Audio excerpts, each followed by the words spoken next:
श्रीमद् भगवद गीता पंचदशो अध्याय अर्थात 15वां अध्याय। तो यहाँ पर श्री कृष्ण बोले, आदि पुरुष परमेश्वर रूप मूल वाले और ब्राह्मण रूप मुख्य शाखा वाले जिस संसार रूप पीपल के वृक्ष को अविनाशी कहते हैं तथा वेद जिसके पत्ते कहे गए हैं, उस संसार रूप वृक्ष को जो पुरुष मूल सहित तत्व से जानता है वह वेद के तात्पर्य को जानने वाला है।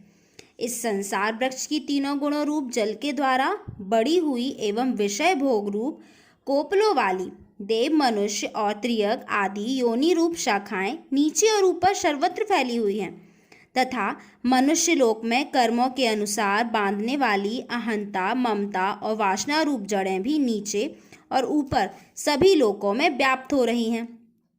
इस संसार वृक्ष का स्वरूप जैसा कहा है वैसा यहाँ विचार काल में नहीं पाया जाता, क्योंकि ना तो इसका आदि है और ना अंत है तथा ना इसकी अच्छी प्रकार से स्थिति ही है। इसलिए इस अहंता ममता और वासना रूप अति दृढ़ मूलों वाले संसार रूप पीपल के वृक्ष को दृढ़ वैराग्य रूप शस्त्र द्वारा काटकर उनके पश्चात उस परम पद रूप परमेश्वर को भली भांति खोजना चाहिए, जिसमें गए हुए पुरुष फिर लौटकर संसार में नहीं आते और जिस परमेश्वर से इस पुरातन संसार वृक्ष की प्रवृत्ति विस्तार को प्राप्त हुई है, उसी आदि पुरुष नारायण के मैं शरण हूँ। इस प्रकार दृढ़ निश्चय करके उस परमेश्वर का मनन और निधिध्यासन करना चाहिए। जिनका मान और मोह नष्ट हो गया है, जिन्होंने आसक्ति रूप दोष को जीत लिया है, जिनकी परमात्मा के स्वरूप में नित्य स्थिति है और जिनकी कामनाएं पूर्ण रूप से नष्ट हो गई है, वे सुख दुख नामक द्वंद्वों से विमुक्त ज्ञानी जन उस अविनाशी परम पद को प्राप्त होते हैं।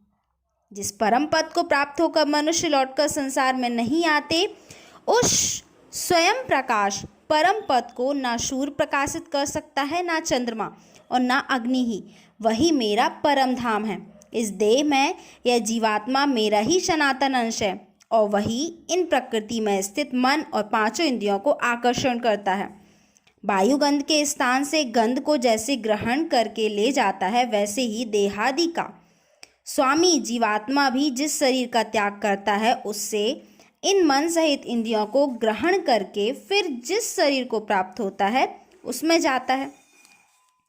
यह जीवात्मा श्रोत चक्षु और त्वचा को तथा रसना घ्राण और मन को आश्रय करके अर्थात इन सब के सहारे से ही विषयों का सेवन करता है। शरीर को छोड़कर जाते हुए को अथवा शरीर में स्थित हुए को अथवा विषयों को भोगते हुए को, इस प्रकार तीनों गुणों से युक्त हुए को भी अज्ञानी जन नहीं जानते। केवल ज्ञान रूप नेत्रों वाले विवेकशील ज्ञानी ही तत्व से जानते हैं। यत्न करने वाले योगी जन भी अपने हृदय में स्थित इस आत्मा को तत्व से जानते हैं, किंतु जिन्होंने अपने अंतःकरण को शुद्ध नहीं किया, ऐसे अज्ञानी जन तो यत्न करते रहने पर भी इस आत्मा को नहीं जानते। सूर्य में स्थित जो तेज संपूर्ण जगत को प्रकाशित करता है तथा जो तेज चंद्रमा में है और जो अग्नि में है, उसको तू मेरा ही तेज जान। और मैं ही पृथ्वी में प्रवेश करके अपनी शक्ति से सब भूतों को धारण करता हूँ और रस स्वरूप अर्थात अमृतमय चंद्रमा होकर संपूर्ण औषधियों को अर्थात वनस्पतियों को पोषित करता हूँ। मैं ही सब प्राणियों के शरीर में स्थित रहने वाला प्राण और अपान से संयुक्त वैश्वानर अग्नि रूप होकर 4 प्रकार के अन्न को पचाता हूँ। मैं ही सब प्राणियों के हृदय में अंतर्यामी रूप में स्थित हूँ तथा मुझसे ही स्मृति ज्ञान और अपोहन होता है और सब वेदों द्वारा मैं ही जानने के योग्य हूँ तथा वेदांत का कर्ता और वेदों को जानने वाला भी मैं ही हूँ। इस संसार में नाशवान और अविनाशी भी ये 2 प्रकार के पुरुष हैं। इसमें संपूर्ण भूत प्राणियों के शरीर तो नाशवान और जीवात्मा अविनाशी कहा जाता है। इन दोनों से उत्तम पुरुष तो अन्य ही हैं जो तीनों लोकों में प्रवेश करके सबका धारण पोषण करता है।